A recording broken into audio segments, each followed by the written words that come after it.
Hello friends, நம்ம favourite சீரியல்ல அடுத்து என்ன சுவாரஸ்யமா நடக்குதுன்னு பாத்தீங்கன்னா, மல்லி அவங்க பெரியம்மாவை சேர்ந்துக்கிட்டு ஏதோ ஒரு தப்பை எப்படியோ ஒண்ணு தெரியாம பண்ணிட்டாங்க.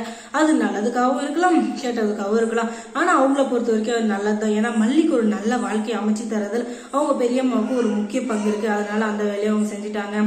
அதுக்கப்புறம் என்ன, இனிமே எந்த பிரச்சனையும் இல்லைன்னு பார்த்தா அப்பதாங்க புதுசு புதுசா பிரச்சனை கொண்டு உருவாகுது. இந்த பிரச்சனையில மாட்டின்னு முழிக்கிறது என்னாவும் நம்ம மல்லியை தான் எல்லாம் போட்டு கடைஞ்சி எடுக்கிறாங்க. எதுக்கு தான் இப்படி பண்றாங்களோ தெரியல அப்படின்னு சொல்லிட்டு தலையை அடிச்சுக்க வேண்டியதுதான். வேற என்ன பண்றது, எல்லாரும் மல்லியவே குறை சொல்லியிருந்தா என்ன பண்றது. அந்த வீட்டுல ஒருத்தராச்சும் மல்லிக்கு சப்போர்ட் பண்றாங்க, எல்லாருமே அந்த மல்லி வீட்டை விட்டு வெளியே போயிட்டு தான் இருக்காங்க. இதுல எக்ஸ்ட்ரீம் லெவல்ல போய் மல்லியை டைவர்ஸ் பண்ணி வீட்டை விட்டு தோத்தேன்னு பாத்துங்கிறாங்க.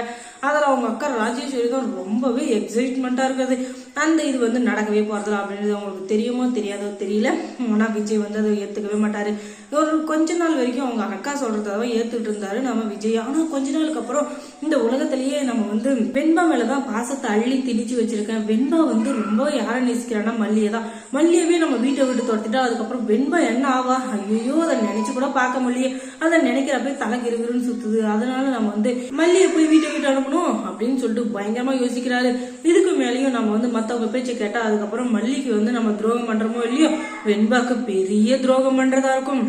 அதுக்கப்புறம் வெண்பா முஞ்சில் நான் எப்படி முழிப்பேன் கடவுளே, அதை நினைச்சு கூட என்னால பார்க்க முடியலையே அப்படின்னு சொல்லிட்டு பயங்கரமா ஃபீல் பண்ணிட்டு இருக்காரு நம்ம விஜய். ஆனாலும் என்ன பண்றது, வீட்டுல இருக்கவங்க பேச்சை கேட்கலாம். அதுக்கப்புறம் இந்த வீட்டுல நம்ம எப்படி அவங்க மூஞ்சில் முழிக்கிறதுன்னு ஒரு பக்கம் தோணினாலும் இன்னொரு பக்கம் வெண்பாவை பத்தி யோசிக்கணும். அவங்க எல்லாம் வாழ்ந்து முடிச்சவங்க. ஆனா என் குழந்தை ஏதோ இந்த உலகத்தை பார்க்க போகுது. அந்த உலகத்துல நல்லது கெட்டது எல்லாத்தையும் சொல்லி கொடுக்குற அம்மா வேணும்.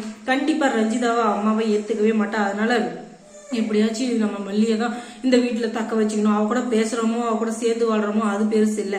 ஆனா நம்ம வெண்பாக்காக அவ இந்த வீட்டுல இருந்தே ஆகணும் அப்படின்னு சொல்லிட்டு எல்லாரையும் பதைச்சுக்கிட்டு, நீ என் கூட வா மல்லி, நான் உன்னை டைவர்ஸ் எல்லாம் பண்ண மாட்டேன் அப்படின்னு சொல்லிட்டு வீட்டுக்கு கூட்டு போறாரு. அதனால ஆத்திரமான நம்மளுடைய ராஜேஸ்வரி பயங்கரமா டென்ஷன் ஆகுறாங்க. ஏன்னா நீ எப்படி நான் சொல்றதை மீறி இப்படி ஒரு வேலையை செய்யலாம், உனக்கு அறிவே இல்லையா அப்படின்னு சொல்லிட்டு பயங்கரமா திட்டிங்கிறாங்க. ஏன்னா நான் உனக்கு நல்லது நினைக்க மாட்டேன், நான் உன் கூட பிறந்த அக்கா, நான் உனக்கு நல்லது நினைக்காம வேற யார் நல்லது நினைக்க போறாங்க.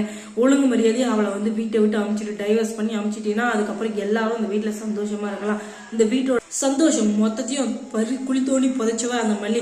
அவளை நல்லவன் மட்டும் நினைக்காத. அவ இருக்கிற வரைக்கும் நம்மளால சந்தோஷமா இருக்கவே முடியாது. இதுக்கு மேலேயும் நீ அவதான் வேணும் அப்படின்னு சொல்லிட்டு போனீங்கன்னா அதுக்கப்புறம் இந்த வீட்டை விட்டு நாங்க வெளியேற தவிர வெளியே இல்லை அப்படின்னு சொல்லிட்டு சொல்றாங்க. உங்களை பத்தி எல்லாம் இனிமே எனக்கு கவலை இல்லை, என் குழந்தையும் நானும் சந்தோஷமா இருக்கணும்னா மல்லியால மட்டும்தான் முடியும். மல்லியா எங்களை சந்தோஷமா பார்த்துப்பா. இந்த ரஞ்சிதா எத்தனை நாளைக்கு எங்களை நல்லா பார்த்துப்பா சொல்லுங்க. இதுக்கு முன்னையே எனக்கு ஒரு காஃபி கொடுத்துருக்காளா, ஒரு டீ கொடுத்துருக்காளா, இல்ல சாப்பிட்டியா தூங்குனேன்னு கேட்டிருக்காளா, எதுவுமே பண்ணதில்ல. ஆனா மல்லி வந்ததுல இருந்து எங்க மேல எவ்வளவு பாசமா இருக்கா தெரியுமா. அது உங்களுக்கு தெரியாது. ஆனா அதை திரும்ப திரும்ப சொல்றதுக்கு எனக்கு விருப்பமும் இல்லை.